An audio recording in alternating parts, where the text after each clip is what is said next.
Bueno, pues darles los buenos días.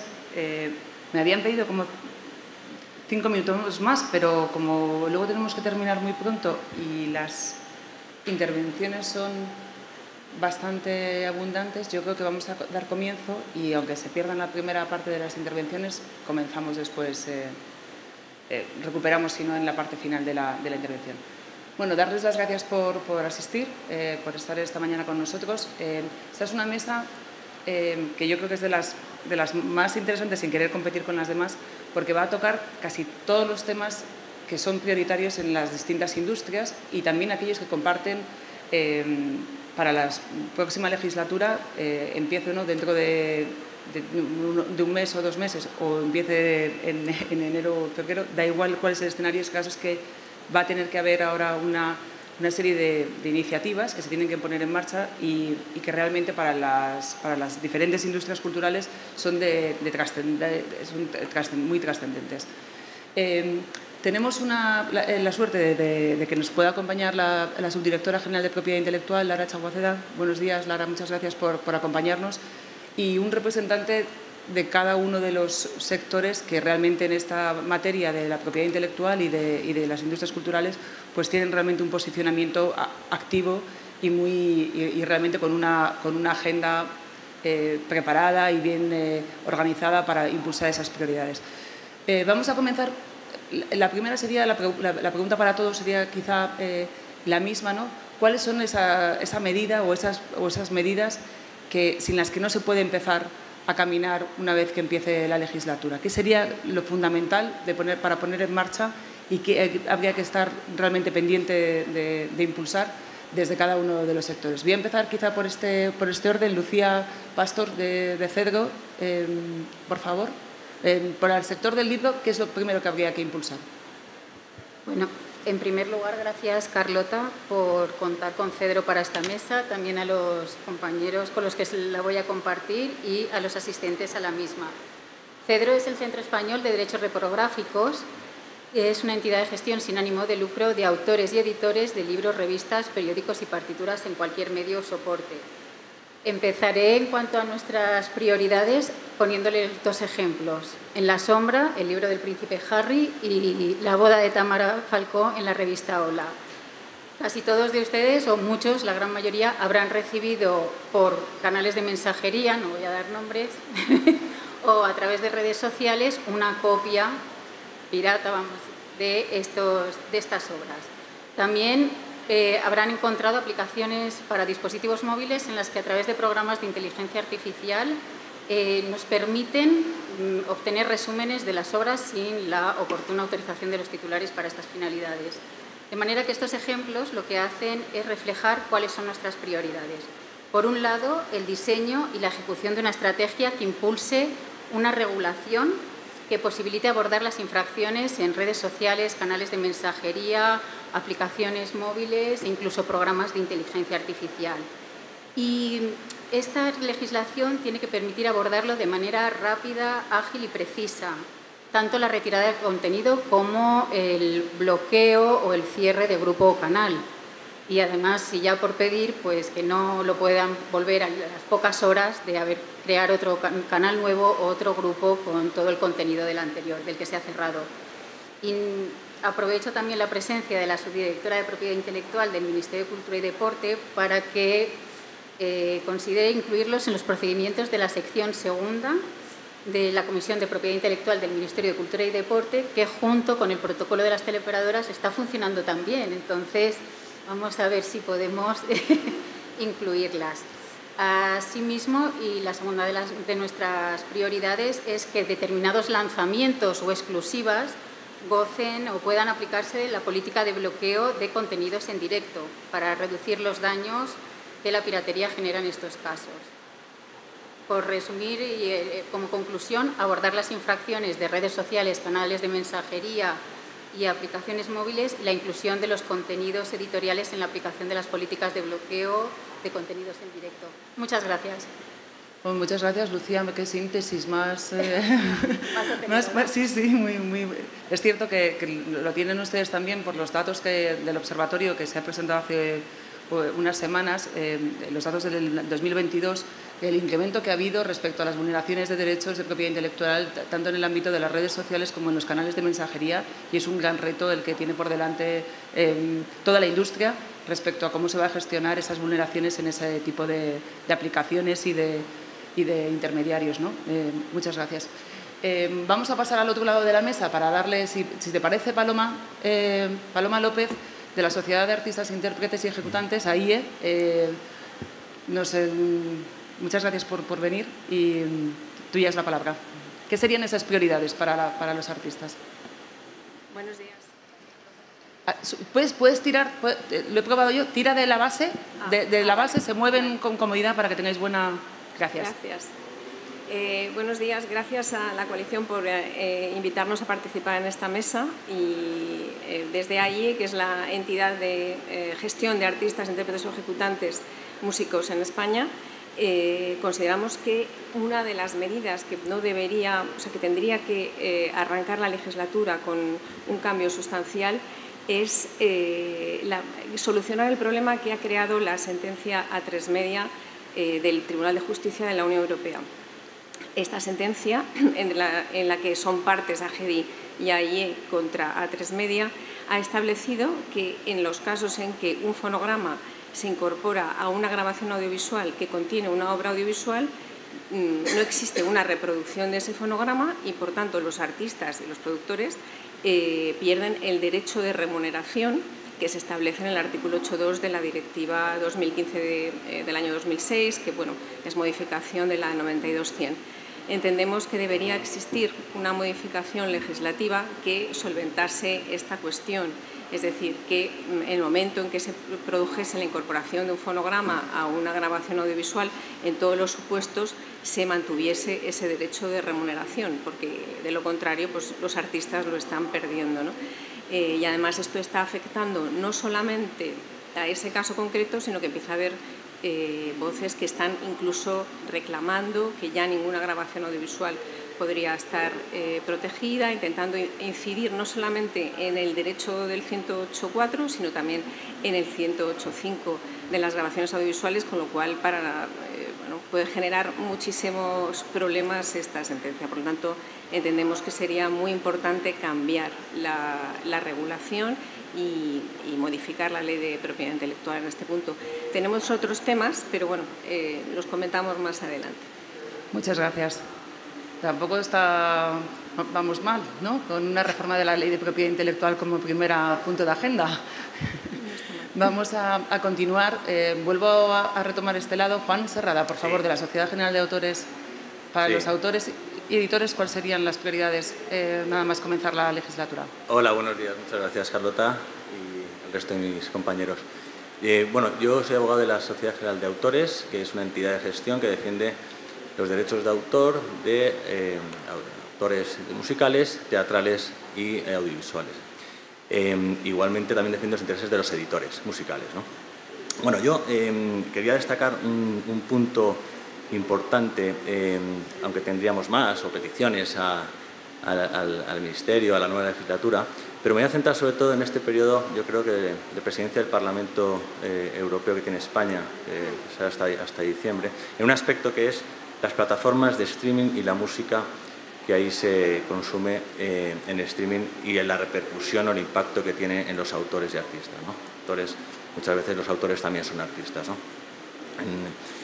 Bueno, fundamentalmente, haciendo un repaso muy rápido de lo que supuso la transposición de la directiva del año 14, en el que introdujo un elemento fundamental, importante, impactante también para nosotros, que fueron los operadores de gestión independiente. De alguna manera, es verdad que a partir de entonces, ya en el año 19, cuando la ley transpuso esa directiva, nos encontramos con un elemento, con un fin mercantilista. Llegaron unos operadores que no tenían con ánimo de lucro, porque las entidades de gestión, normalmente todas, no tienen ánimo de lucro. Estos operadores empezaron con unos intereses, a lo mejor, pues, a sectorizar un poco, a elegir a quién querían representar, y eso siguió posteriormente en el año 19 la directiva y en el año 21 el decreto ley 24/2021, introdujo en el artículo 74 otro elemento que quiero destacar de forma y subrayar, ¿no?, que es la defensa de los derechos de los autores y artistas a recibir una compensación adecuada y proporcional a la explotación de sus obras. Uniéndolo ya con las plataformas de streaming digitales que ahora mismo tenemos y que prácticamente se consumen millones de obras por esta vía. Ya ahora mismo no es usual que se compre música y se tenga como antes CDs, DVDs, sino que ahora mismo prácticamente el consumo es en streaming. Si vemos necesario, pues apoyamos además el informe de don Iván García del Blanco, que hace poco tuvimos la oportunidad de escuchar también en la Sociedad General de Autores cómo explicó su informe, y poniendo el acento fundamentalmente en este periodo en el que yo creo que es importante que España tiene, hoy, estos días en Granada además está viéndose que tenemos esta digamos, presidencia, este foco, pues que no se deje, y luego en la siguiente legislatura pues que se siga trabajando en ese sentido. Debemos conseguir que el value gap, ¿no?, digamos, esa distorsión que puede haber entre lo que reciben los autores y artistas de este streaming, pues se corrija, se estudie, la publicidad también sea un elemento a estudiar en cómo impacta a estas remuneraciones, y en fin, bueno, pues que esta es una... Habría otras peticiones, pero yo creo que esta es muy importante. Muchas gracias. Muchas gracias, Juan. El value gap también va a ser un tema pues muy controvertido, ¿no? Lleva siéndolo en otro tipo de todo lo que tiene que ver con el digital y cómo se va enriqueciendo esa cadena de valor y cuál es el resultado final de cuál debería ser esa posible remuneración al autor por lo que ha contribuido a los negocios, no estrictamente el suyo, sino al resto de negocios que forman parte de la cadena de valor para esa explotación. Es un tema también crucial porque en ello depende también. A mí no me gusta nunca poner esas palabras de la supervivencia del sector, porque no es la supervivencia. El sector es un sector muy competitivo y que realmente tiene unos ingresos muy potentes, pero sí que es clave que en cada uno de los pasos que se va dando se vaya evidenciando que es un valor añadido el que aporta el tener ese contenido dentro de la red, y no es simplemente la red lo que es la esencia de todo. Vamos a continuar con videojuegos, con el sector de videojuegos. ¿Cuál sería, Diego de la Vega, asesor de AEBI, cuál sería para el sector del videojuego las principales medidas que deben impulsarse al comienzo de la legislatura, por favor? Bueno, pues buenos días, y lo primero, muchísimas gracias por la oportunidad de estar aquí y de poder expresarnos en un foro junto con otras disciplinas. Saben que el sector de los videojuegos pues no es habitualmente un sector, ¿no?, que se prodigue mucho en este tipo de encuentros, y la verdad es que es una buena oportunidad para poner encima de la mesa algunas cuestiones. Yo primero quería hacer una reflexión sobre el impacto de la piratería en el sector del videojuego. Mencionaba Carlota... Debes acercarte, creo que un poquito más al micrófono. Sí, perdón. Porque yo te escucho con dificultad. Vale, no, mencionaba que tú antes decías, hablabas del informe de 2022. Yo creo que es bastante claro sobre cómo todavía la piratería sigue siendo un problema también en el sector del videojuego, aunque hay algunos avances, ¿no? Y si observamos las cifras, pues tenemos que todavía un 15% de las personas que acceden a contenidos relacionados con videojuegos lo hacen de manera ilegal, ¿no? Esto evidentemente es un problema, creo que es un problema además transversal a todos los sectores, y desde luego cualquier medida legal tendente a mitigar esta problemática pues es para nosotros una preocupación de primer orden. Con esto también quiero dejar claro que la involucración de la industria tiene que ser totalmente activa, ¿no? Allí cuando los sectores industriales se implican de manera activa en la erradicación de la piratería, se producen grandes avances. Cuando la posición es totalmente pasiva, pues vemos observamos que el problema se mitiga de manera mucho más lenta. Por otra parte, y por ponerlo un poco más también en términos comerciales, para el sector de los videojuegos hay dos grandes expectativas. Por una parte está el Spain Audiovisual Hub, que es la gran iniciativa gubernamental para impulsar todo lo que tiene que ver con el sector audiovisual, pero que también ofrece algunas derivadas para el sector de los videojuegos que yo creo que es muy interesante poder explorar. Y unido con esto, otro tema, ¿no?, que también genera bastante expectación, que es el tema de la aplicación de los incentivos fiscales al sector de los videojuegos. Sabemos que ha funcionado extremadamente de forma positiva, ¿no? Vamos, en el sector audiovisual, creo que todos estaremos de acuerdo. Poder trasladar eso al sector de los videojuegos, pues quizás potencie y convierta a España también en una potencia en este sector, puesto que desde un punto de vista de tejido comercial ya lo tenemos y quizás poder hacer un acompañamiento desde un punto de vista más de mercado, pues sea el impulso definitivo para poder situarnos a la cabeza del sector. Si tengo que elegir, claramente me quedo con Spain Audiovisual Hub y seguir avanzando en la línea del incentivo fiscal.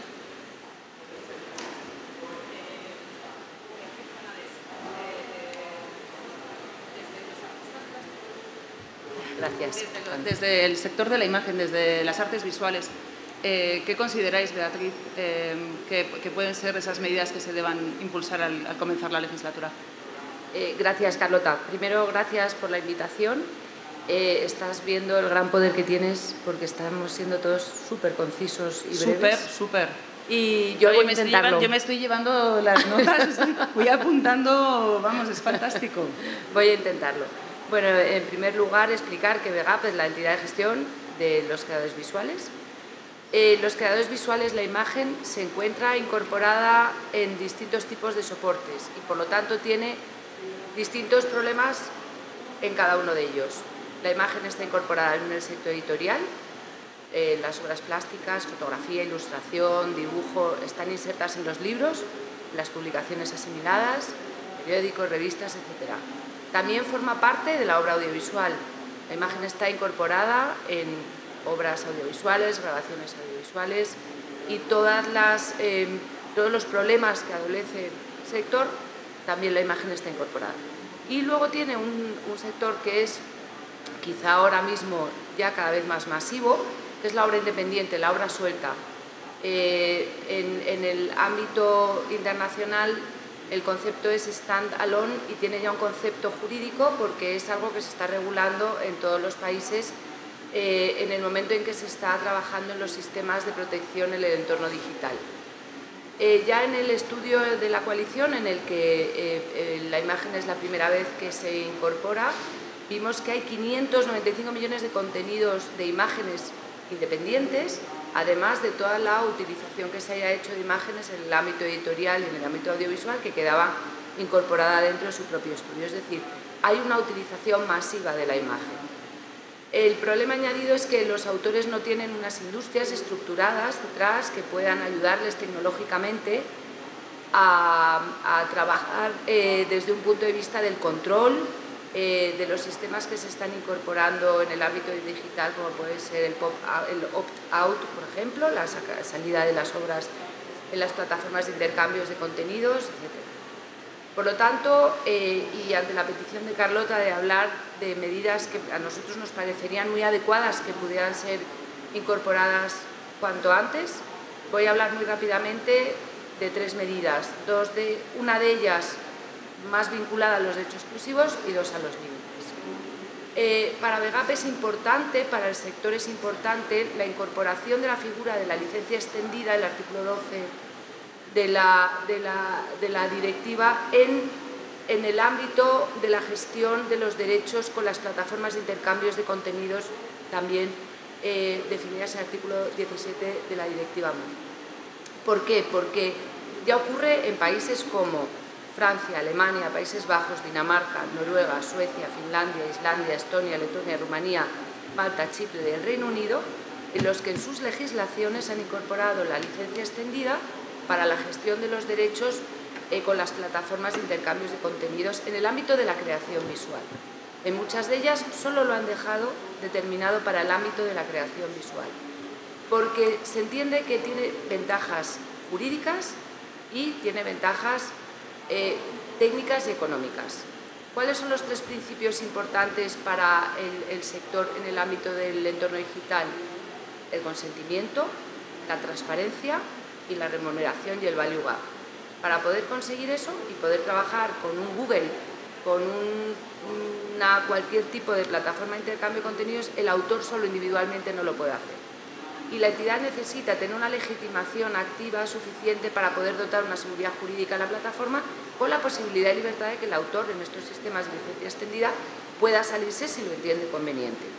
Eso es una de las cosas que nos parece como sector más importante, porque además eso nos integraría en el mercado único europeo, porque está incorporado en nuestro repertorio en todos los países. Es decir, la negociación que ya se está haciendo en algunos países con estas plataformas va a ser muchísimo más poderosa que la que se puede hacer en España si no tenemos esa capacidad de representar a todo el colectivo.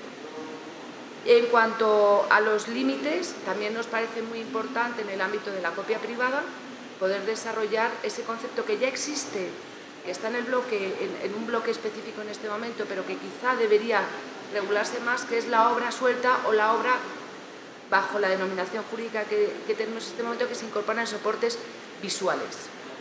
Eso hasta hoy no ha sido desarrollado, ni jurídicamente ni económicamente, y entendemos que en el mundo digital la obra suelta, la incorporada en soportes que no son audiovisuales ni editoriales, tiene que tener su identidad propia.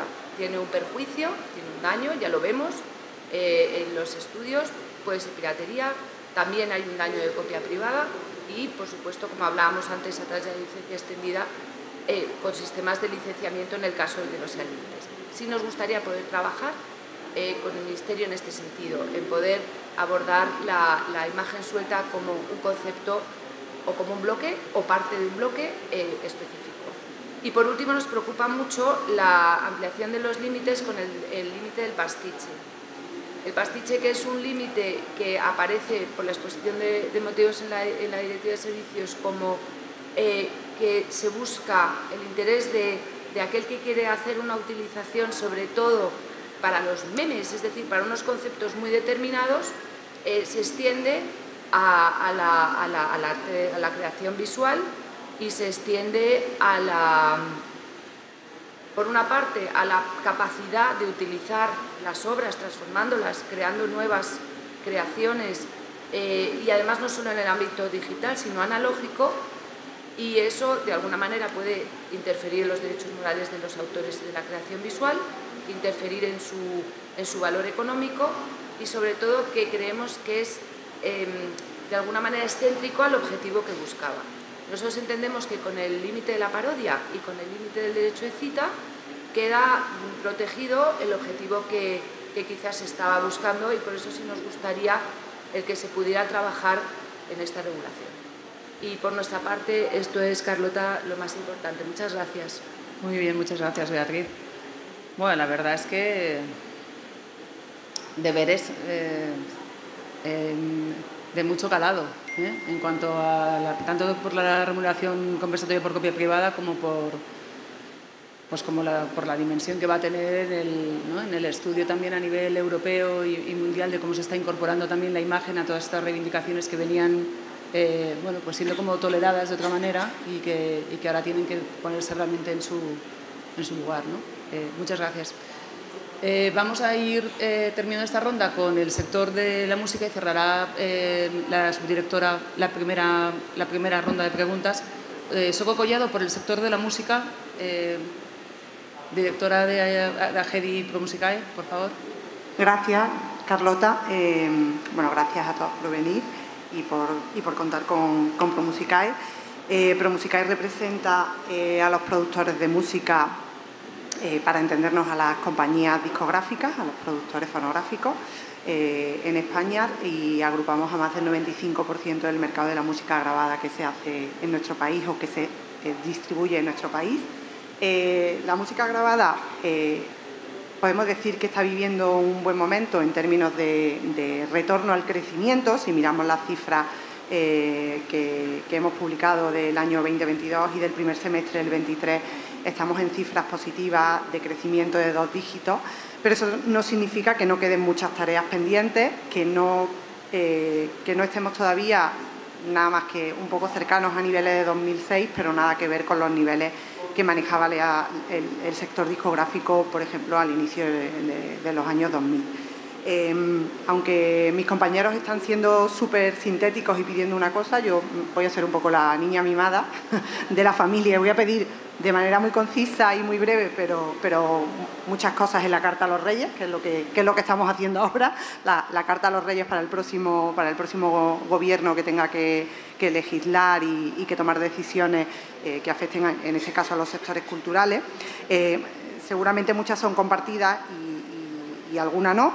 Pero bueno, sobre esta base que tenemos de números en positivo, de gran momento para la música en español, sin embargo, en la industria de la música grabada en España, una de las peticiones que hacemos, y esa creo que es común con el resto de compañeros de mesa, es que siga siendo prioridad trabajar en el acceso no autorizado, en este caso a la música, ya que aunque las cifras presentadas en el observatorio de este año nos daban una pequeña bajada en cuanto al porcentaje de consumidores que accedían a contenidos ilegales a un 32%, si nos vamos a la base poblacional joven, a ese grupo de población que está entre los 16 y los 24 años, que son los que mayoritariamente consumen música, en este caso grabada, según el informe que hacemos a nivel mundial, en el que participa activamente España,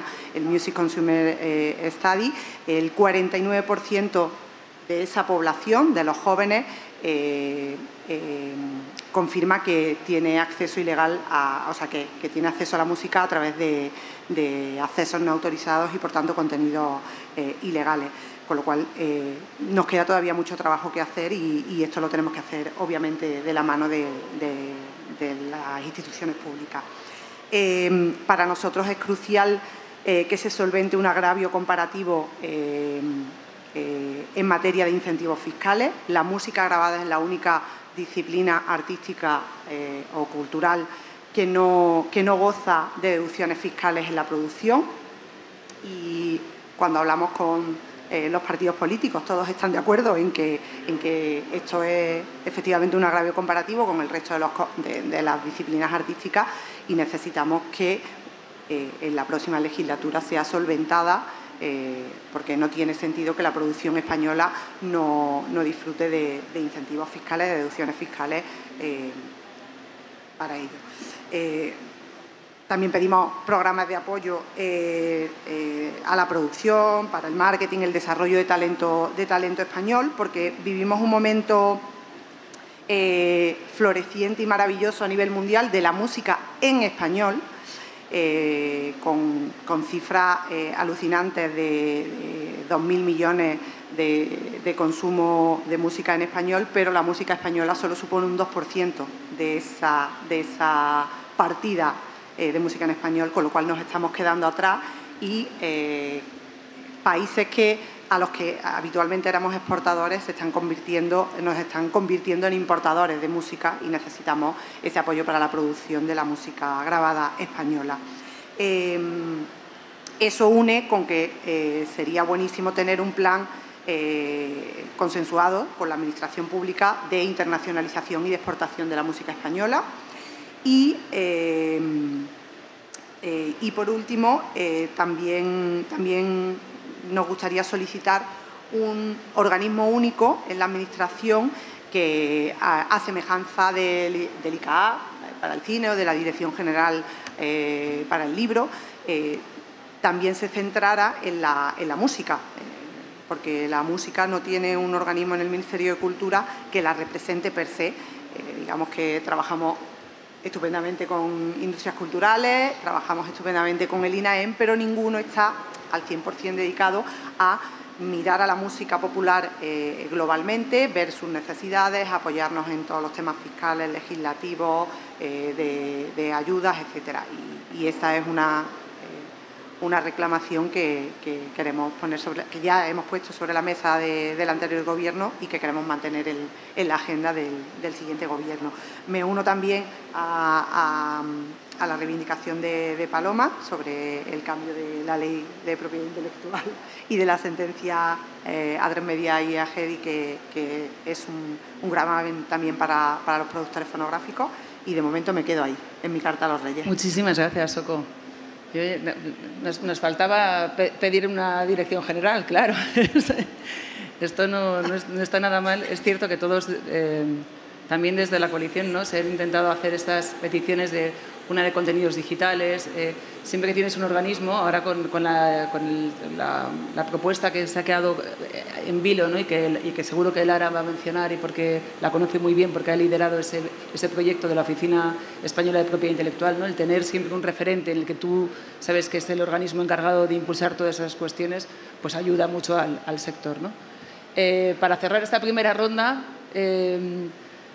la Subdirectora General de Propiedad Intelectual, Cooperación y Propiedad Intelectual, Lara Chaguacera, ¿qué tenéis en agenda en el Ministerio de Cultura y Deporte para nada más comenzar? Que ya no estáis haciendo, es decir, que haya que esperar a empezar para poner en marcha, por favor.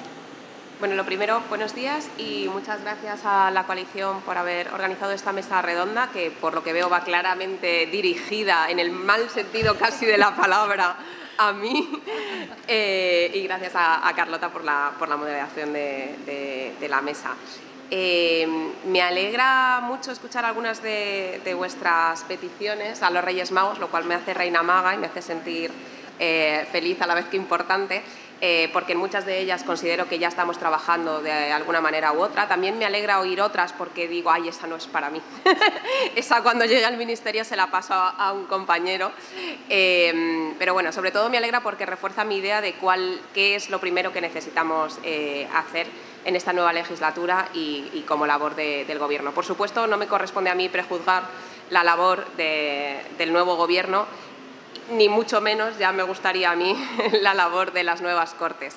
Pero si a mí me preguntas qué es lo primero que hay que hacer y qué es lo primero que necesitamos desde el Ministerio para poder atender a todas vuestras peticiones de la mejor manera posible, es sin duda la creación de una Oficina Española de Propiedad Intelectual como un organismo autónomo.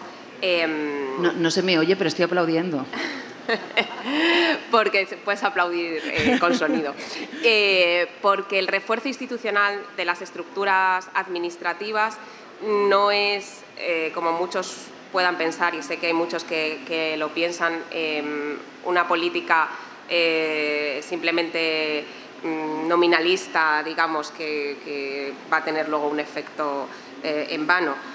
Todo lo contrario. En la Subdirección General de Propiedad Intelectual yo no he dicho a qué me dedico porque casi que se presupone, ¿no? Porque trabajas en un ministerio, eres la Subdirectora General de Propiedad Intelectual. Probablemente mi trabajo, lo que hacemos para muchos de vosotros, sea incluso más desconocido que muchos de los compañeros que aquí me acompañan y su labor en sus respectivas instituciones. Abarcamos muchísimas cosas, ¿no? Trabajamos no solo con el registro de propiedad intelectual, sino que tenemos las secretarías de las dos secciones de la Comisión de Propiedad Intelectual, aquella que se dedica a la determinación de tarifas cuando hay conflictos en torno a las mismas, aquella que se dedica más a la observancia y a la lucha contra la piratería a través sobre todo del procedimiento administrativo, simplificando, de bloqueo de páginas web. Nos dedicamos a todas las relaciones y trabajo, digamos, de supervisión de las entidades de gestión y también de los organismos de gestión independiente, y esas relaciones van mucho más allá de la mera supervisión, porque muchas veces, bueno, pues todas aquellas iniciativas o ayuda que nos queréis pedir se canaliza a través de ahí. Realizamos una labor normativa que requiere de un análisis técnico serio y previo, y además no solo eso, sino que como esa normativa hoy en día viene también de la Unión Europea e incluso en ocasiones de organizaciones internacionales como la Organización Mundial de la Propiedad Intelectual, pues negociamos y participamos en los grupos de trabajo de la Unión Europea y en la Organización Mundial, y además asistimos a muchos ciudadanos que tienen dudas o cuestiones de propiedad intelectual que, bueno, no siempre podemos absolutamente resolver sus problemas, porque a veces se creen que quienes tenemos que pagarles somos nosotros, pero lo hacemos lo que podemos. Por eso, la creación de una estructura como la que se planteaba y que lamentablemente decayó con la disolución de las Cortes, ¿no?, de esta Oficina Española de Propiedad Intelectual, para mí es una condición sine qua non, en primer lugar, para darle a la materia la importancia institucional que verdaderamente tiene, darle un reconocimiento, al igual que a la propiedad industrial se le da con la Oficina Española de Patentes y Marcas, o que, como bien has dicho, se le da al cine con el ICA.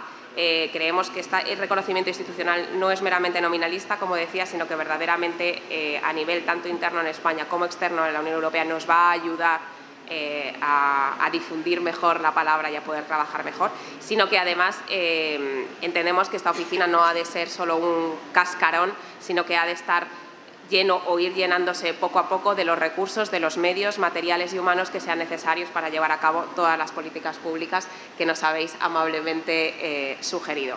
Por eso, para mí, la verdad es que la creación de este organismo es crucial, y aunque parezca que es donde vas manzanas traigo, porque habéis hecho peticiones y sugerencias muy concretas, muy específicas, que bueno, en otros momentos podremos comentar y debatir más largamente. En realidad creo que mi respuesta es una respuesta, digamos, un poco omnipotente o omnicomprensiva, porque de verdad creo que desde el punto de vista del que yo lo veo es la manera de poder avanzar mejor, más rápido y de manera más eficaz y más eficiente. Muchísimas gracias, Lara. Es una noticia, ¿no? Estamos muy esperanzados con esa creación. La verdad es que a ver si es posible, ¿no? Estaba todo tan avanzado que un pequeño empujón nada más comenzar sería tener luego todo el tiempo para poderla desarrollar con tranquilidad. Vamos bastante regulín de tiempo, tenemos 20 minutos, 25 minutos, y yo quería, no podemos irnos sin, habéis de alguna manera destacado aquellas medidas que para vuestro sector eran trascendentales o son más importantes, pero a mí me gustaría escucharos aquella medida o aquellas medidas que de forma transversal, o sea, lo que quiero de alguna manera es reflexionar sobre todo lo que tiene que ver con la protección de la propiedad intelectual y con las industrias culturales. ¿Qué medidas pensáis que, aparte de afectar a vuestro sector de forma favorable y positiva, también tienen que ver con los demás y van a estar ahí para los demás, y es un reto compartido? Sabéis que desde la coalición tratamos de hacer estas líneas en común al ser multidisciplinar en cuanto a los contenidos. ¿Qué líneas, qué medida que no sea, pues como ha apuntado, por ejemplo, Soco Collado respecto a los incentivos fiscales para el sector de la música, ¿no? O ha hecho Beatriz Panadés respecto a las imágenes y con el tema de la remuneración compensatoria, sino qué medidas pueden afectar al resto de sectores igual que al vuestro y que son trascendentales para impulsar ahora dentro de la legislatura también como prioridad, y qué retos están ahí candentes, pero para todos. Voy a invertir el orden que hemos hecho para que terminen los que habían empezado, si os parece. Empieza Soco, luego Beatriz Panadés. Vamos a ir un poco tratando de acortar los tiempos, así no, ya como os he presentado al inicio, vais tomando la palabra a continuación. Luego sería Juan Serrada, Diego, Paloma, y terminaría Lucía. Y Lara otra vez nos daría la clausura de la mesa. Muchas gracias. Bueno, pues ahora sí voy a decir solo una. Ahora me voy a ceñir estrictamente a una medida que nos parece urgente, que nos parece súper necesaria y que creemos que aplica a todos los que estamos en la mesa, y que sería la necesidad de plantear la reforma global del funcionamiento de la lucha contra la piratería, para que se dé prioridad, se dé prevalencia a la administración a la hora, por ejemplo, de cerrar páginas que no necesiten inicialmente de los jueces, de que un juez diga que se puede cerrar una página, porque cuando un juez lo dice normalmente ya es tarde, y se ha demostrado con años de historia que llevamos trabajando conjuntamente con la Administración en esto, que cuando se cierra una página es porque era ilegal. Entonces, que la Administración pueda, no sé si se dice oficio, yo no soy abogada, perdonad que no tenga la terminología de mis compañeros, y esta es la que nos parece que nos aplica a todos, que es necesaria y que es urgente. Bueno, yo llevo aplaudiendo desde que Lara ha dicho la oficina y sigo aplaudiendo ahora, entonces, porque esta medida sería realmente para uno de los objetivos de la coalición, que es la lucha contra las vulneraciones de los contenidos protegidos por propiedad intelectual, esencial, ¿no? Es verdad que la autorización judicial ha sido un requisito que durante un tiempo se veía como una garantía, y ahora realmente se ve como una rémora, porque los plazos que tiene realmente la justicia en nuestro país, pues aunque quiera ser muy ágil y es un garante, llevamos, no sé si desde el 2012, Lara, 12 años en el que no ha habido ni una sola personación en las vistas, y se ve evidentemente que el pirata, el infractor, no tiene ningún interés en acudir a defenderse de lo que sabe de sobra que está haciendo mal, ¿no? Entonces, muy buen apunte, Soco, muchas gracias. Continuamos, Beatriz. Gracias, Carlota. Bueno, yo voy a apuntar un nuevo reto que es afín a lo que está explicando Lara con la creación de la oficina, que es la inteligencia artificial. Creo que es un tema transversal, un tema de que si el reglamento de inteligencia artificial está terminado dentro del periodo de la presidencia española, como parece que va a ser, esto ya llevará a debates y llevará a trabajos internos en cada uno de los países miembros y, como pedías, Carlota, es un tema absolutamente transversal. Nosotros entendemos desde el sector de la creación visual que los artículos 3 y 4 de la Directiva de Servicios del año 2019 está sobrepasada. Creemos que esos límites que se establecen para la minería de textos y datos, que ya se incorpora también el sonido y la imagen, no creo que estuvieran concebidos para tener las plataformas y los servicios de inteligencia artificial que a día de hoy ya existen. Luego eso de alguna manera tendrá que ser adaptado a la nueva realidad. Nosotros como creadores visuales creemos que hay 3 ideas claves, que son que el autor autorice la utilización de su obra, que las medidas tecnológicas no son imposibles, puede que en un momento dado para las plataformas no sean convenientes, pero aquello que es inconveniente no tiene por qué ser imposible. Creemos que se puede llegar al segundo concepto, que es la transparencia. Creemos que es fundamental la transparencia en todos los conceptos para poder bien establecer sistemas de licenciamiento o establecer sistemas compensatorios, pero sabiendo los contenidos que hay en cada uno de los servicios que por la inteligencia artificial puede ofrecer. Que además de estas medidas de retirada de las obras puede haber licencias en las que las entidades de gestión, quizá con en nuestro caso, ese sistema de licencia extendida pueda darnos la legitimación para trabajar con esas plataformas en el concepto opt-in, es decir, que estén los contenidos incorporados, pero que estén incorporados de una manera autorizada, controlada y con la mayor transparencia para poder hacer verdaderamente nuestro trabajo, que son sistemas de licenciamiento y gestión de los derechos, que ya entonces sería el tercer concepto, que es el concepto de la remuneración adecuada, el value gap, en el cual, conociendo lo que se va a hacer, destinando los recursos tecnológicos suficientes entre tanto el usuario de derechos como los titulares, se puedan llegar a esos licenciamientos que tendrán que ser transversales y que estaría muy bien que a través del Ministerio, a través de la oficina, pudiéramos empezar a trabajar como un lugar de encuentro de todos los titulares, como ocurre en otros países para muchos otros derechos. Y por nuestra parte también simplemente alertar de la figura del deepfake, que es la utilización de las obras para crear obras que carecen de originalidad, lejos de eso son obras falsas, y que de alguna manera tiene que haber una transparencia en aquellos prestadores de servicios que están utilizando este tipo de contenido, explicando que existe esto que no es una obra. Yo rechazo la idea de hablar de arte generativo. Por una parte, los autores están utilizando herramientas de inteligencia artificial para sus propias creaciones y eso es algo positivo en todos sentidos, pero las creaciones deepfake no pueden entender ni que tengan autoría ni que luego puedan tener una vida jurídica propia. Por mi parte, muchas gracias, Carlota. Desde luego, inteligencia artificial va a estar en todas las... ¿no? Es una cuestión que todas las industrias lleva tiempo estudiando. Nosotros no llegamos tampoco a estas conclusiones ahora. No llevamos viendo toda la evolución de lo que es la legislación y las iniciativas regulatorias a nivel europeo e internacional. Y es un riesgo, sin duda, es una amenaza, vestido además de oportunidad, que siempre son las peores, ¿no? Las oportunidades que de eso te va a venir muy bien, fíjate cuántas vas a poder generar, pero si todavía esto no está ni siquiera aterrizado, ¿no? Y se confunden esos términos que son siempre tan complejos luego de alguna manera de denostar, es decir, esto de la inteligencia y luego artificial, la inteligencia es humana y la creación es humana y luego debería haber sido artificial más que inteligencia de inicio, ¿no? Pero bueno, vamos a continuar, muchas gracias, Beatriz, vamos a continuar, Diego, ¿no? Con videojuegos. Sí, bueno, yo claramente me sumo a la Oficina de Propiedad Intelectual.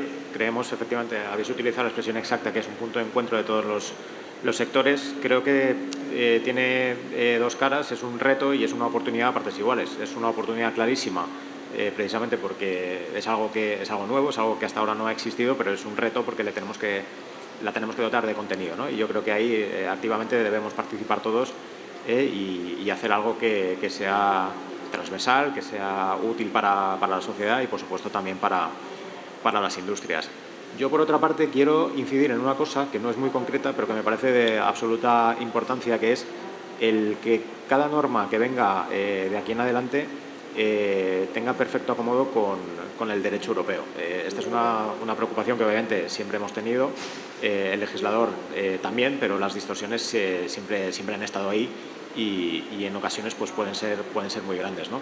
Lo digo porque la semana pasada hemos tenido una sentencia bastante relevante del Tribunal de Justicia de la Unión Europea que afecta al sector del videojuego y afecta a una cosa como es el tema del geobloqueo, ¿no? El mercado interior, en fin, que está instaurado en la Unión Europea desde hace muchísimos años, pues todavía genera grandes distorsiones cuando lo trasladamos del ámbito analógico al ámbito digital. Y ahí las normativas nacionales no siempre suelen estar sincronizadas con el ordenamiento europeo. ¿Por qué lo digo? Porque la sentencia de la semana pasada es solo un ejemplo de cómo el Tribunal de Justicia es una máquina de generar derecho y a veces va a una velocidad que es muy difícil de seguir para los legisladores nacionales, ¿no? Entonces, simplemente esa pequeña llamada de atención, además para todos, incluso también para los que nos dedicamos a esto, es un reto el poder seguir la generación de derecho europeo, pero es algo absolutamente crucial para generar seguridad jurídica en nuestro sector. Muchas gracias, Diego. Sí, señor. Totalmente de acuerdo. Juan Serrada. Sí. Bueno, para que la señora Chabaceda no se lleve deberes, peticiones, sí quería sacar o mencionar un tema, es más bien un ruego, ¿no? Un ruego de seguir trabajando con la intensidad que se ha hecho hasta ahora en el Estatuto del Artista, ¿no? El Estatuto del Artista comenzó allá por el año 18 y ha seguido una complejidad importante porque no es una petición al Ministerio de Cultura, es una petición a muchos ministerios involucrados en la regulación fiscal, laboral, para que los artistas, autores, actores, esto es una cosa muy transversal precisamente porque afecta a todo el gremio, ¿no? A todo el sector, que puedan realmente vivir de su trabajo, que estén tranquilos en la seguridad social, que tengan prestación por desempleo. Hace poco tuvimos en SGAE, tuve la suerte de asistir a una reunión con diversos sectores musicales y precisamente un poco transmitían eso. Ellos están satisfechos con lo conseguido, la compatibilidad con la pensión de jubilación y la capacidad o la posibilidad de seguir creando, seguir trabajando es muy importante. Pero bueno, hay aspectos fiscales, laborales, de compatibilidad incluso, comentaban también concretamente, bueno, pues que muchas veces en el ámbito de la educación hay que seguir trabajando porque no se reconocen títulos específicos musicales o de artistas en grados, en FP, por ejemplo. La compatibilidad de poder seguir tocando en un grupo musical y dar clase era otro ejemplo que ponían en ese aspecto. Entonces, bueno, al final es verdad que yo creo que hay que animar a seguir con las comisiones interministeriales, que son muy importantes en esta nueva legislatura, y seguir en esa línea, ¿no? Y luego mencionar, lo ha dicho mi compañera Beatriz, inteligencia artificial. SGAE está muy pendiente también de este aspecto. Y resaltar, suscribo lo que ha dicho Beatriz, no me repito, pero destaco bueno, un tema que nos afecta a los autores, ¿no? Es decir, ahora mismo, ¿dónde está el límite? ¿Cómo se va a regular la posibilidad, pues, de que una obra sea creada por un motor de inteligencia artificial generativa que son capaces ahora de crear unas órdenes previas que el programa les mete, y una persona física que es el que reconoce el artículo 5 de la Ley de Propiedad Intelectual? Ahora mismo no se puede reconocer como autor titular de derechos pues más que una persona física, ¿no? Entonces, todo eso requiere muchísima...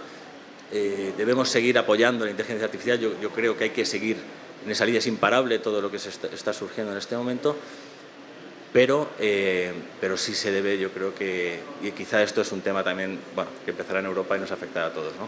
Muchas gracias. Muy bien, muchas gracias. Evidentemente, la todo lo que tiene que ver con las condiciones laborales de todos los que generan los contenidos, ¿no?, de los autores y creadores, es fundamental, ¿no?, y trasciende a todas las industrias, sea cual sea la categoría profesional en la que se encuentren, ¿no? Sean los artistas. Voy a aprovechar ahora para pasar la palabra a Paloma López, pues es un tema fundamental. Muchas gracias, Juan. Paloma, Lucía, Pastor de cierre, y ya Lara concluirá con la mesa. Necesitamos, son menos 6, ir un poco, disculparme, vais con tiempo, o sea, pero os aviso también de que estamos en el cierre de la mesa. Muchas gracias. Muy bien, intentaré ceñirme al tiempo. Me gusta que Lara haya destacado el tema de la oficina. Debes acercarte más el micrófono. Sí. Eso es, muchas gracias. Sí, me gusta que Lara haya destacado el tema de la Oficina de Propiedad Intelectual, porque es la medida transversal para el sector que nosotros traíamos. Lo que pediríamos aquí sería que realmente esta oficina tuviera la dotación necesaria para que la sección primera pudiera reforzar el tema de las tarifas y trabajar adecuadamente en ello. Y además todo el sistema de resolución de conflictos, resolución voluntaria de conflictos, establecido a través de esta sección primera, de forma que se implemente lo que está estableciendo el artículo 21 de la Directiva de Derecho de Autor y Derechos Conexos en el entorno digital, que ha sido trasladado a nuestra legislación, y de esta forma se puedan ejercer las funciones a la hora de la revisión de los contratos, todas las cuestiones relacionadas con la transparencia, para poder acceder a una remuneración también vía contractual, y en los supuestos en que estamos hablando de los contratos de trabajo de autores y artistas, pues también se pueda hacer esa revisión adecuadamente a través de ese tipo de procedimiento. Los demás compañeros han señalado la cuestión de la inteligencia artificial. Para nosotros es un tema clave. Es un tema clave que no afecta exclusivamente a la parte autoral, afecta también a los artistas muy seriamente, y es un tema que entendemos que se tiene que estudiar desde todos estos puntos de vista, y por supuesto apoyar el desarrollo del Estatuto del Artista. Es fundamental que se continúe trabajando en ello. Gracias. Pues para cerrar y siguiendo con la línea que había abierto Lara en relación a la Oficina Española de Propiedad Intelectual, y a la vista de algunos resultados del estudio de la coalición sobre el Observatorio de la Piratería, en el que la piratería crece año tras año en algunos sectores, como es el caso del libro y de la prensa, nuestra propuesta transversal es que es fundamental que las administraciones públicas, como sucede en otros países, lideren la formación sobre propiedad intelectual desde las aulas y a la sociedad, ¿no?, impulsando un uso responsable del acceso al contenido legal mediante compra, suscripción o licencias de derechos de autor a todos los contenidos. Esa concienciación y ese compromiso de la Administración, y liderado, aprovecho, por la Oficina Española de Propiedad Intelectual, va a permitir conseguir una sociedad responsable con los creadores y una cultura sostenible. Para ello, para ayudar, los autores y editores de Cedro ponen a disposición la Escuela del Derecho de Autor. Es una plataforma de recursos educativos interactiva que tiene como dos partes. La primera es hacer un diagnóstico, cuánto sé sobre el respeto a los derechos de autor, y la segunda, a través de un sistema de gamificación muy visual, muy atractivo, porque está pensado desde niños hasta universitarios, el ir aprendiendo sobre este respeto a esos derechos. Así que mucho ánimo con el proyecto de la oficina. Lara, es cierto que todo lo que tiene que ver con concienciación también es un eje que todas las industrias, todas las asociaciones ha enfatizado siempre dentro de sus agendas y procura, ¿no? Acaba de lanzar el Ministerio la campaña, además. Felicidades por la campaña, es buenísima. Me gusta, lo pago. Y les animo a todos a que hagan este tipo también de difusión de la campaña, porque es extraordinaria. Lara, para cerrar, por favor, muchas gracias. Muchas gracias. Bueno, pues una vez me alegra, porque parece que vamos con el pie cambiado, pero al final la idea es la misma, ¿no? En la primera vuelta habéis destacado medidas muy concretas que os interesarían por sectores, y en la segunda vuelta medidas más transversales, y ahí ha salido más veces mencionada la oficina. Yo he comenzado refiriéndome al instrumento sin el cual considero que no podemos llegar del todo bien a todas esas medidas específicas, que es la oficina, y ahora voy al para qué. Y voy a referirme a un para qué un poco genérico y voy a referirme a un para qué principal y a unos para qué un poco secundarios. El para qué genérico y principal y es realmente para lo que queremos utilizar la oficina es para garantizar la observancia de la normativa de propiedad intelectual, provenga de donde provenga, obviamente la normativa europea, la normativa interna, la normativa internacional. La observancia tiene muchas aristas, ¿no? Por supuesto, tiene que ver con formación y sensibilización, un trabajo que nos parece muy importante y que desde las instituciones públicas a veces podemos hacer poco por la falta de recursos, pero bueno, para muestra la campaña de lucha contra la piratería creo que es un ejercicio interesante en el que además hemos puesto bastante mimo y bastante ilusión. En general, la lucha contra la piratería es otra de las aristas, ¿no?, que querríamos siempre reforzar, pero en general toda la parte de observancia tiene que ver con el cumplimiento de las obligaciones también de las entidades de gestión y en general de todos los actores y de todos los sectores de la normativa de propiedad intelectual. Y como subobjetivos, por decirlo de alguna manera, ¿no?, que incluyen también todas las medidas que habéis comentado. Por una parte, yo creo que esta es una aspiración de todo comienzo de legislatura y es bueno tenerla siempre, ¿no? Nos gustaría reforzar el trabajo en mejora regulatoria. Y la mejora regulatoria comprende, en el caso del texto refundido de la propiedad intelectual, muchos aspectos. Por un lado, que se pueden, digamos, pulir para que sea más clara y, por tanto, más eficiente, más efectiva y garantice la seguridad jurídica y que no haya tanta conflictividad, pero también para incluir ciertos aspectos que han surgido también en esta mesa, que por el devenir de los acontecimientos van necesitando ser regulados. Y no puedo irme de aquí sin hacer una brevísima mención a la inteligencia artificial, porque si no probablemente pues, se me dirá que estoy obsoleta, y estoy segura de que el trabajo del Ministerio pasará de un modo u otro por abordar los retos de la inteligencia artificial, porque así se está haciendo en la Unión Europea, lo está liderando la presidencia española del Consejo en este semestre, y es indudable que es un reto al que nos vamos a tener que enfrentar todos. Muchas gracias. Muchísimas gracias a todos. Vamos un poco fuera de tiempo. Agradeceros de nuevo la presencia y la participación en esta mesa y felicitaros por las estupendas intervenciones que habéis hecho, que yo me llevo aquí la lista de deberes totalmente, vamos, perfecta. Muchísimas gracias. Buenos días a todos. Muy amables por asistir.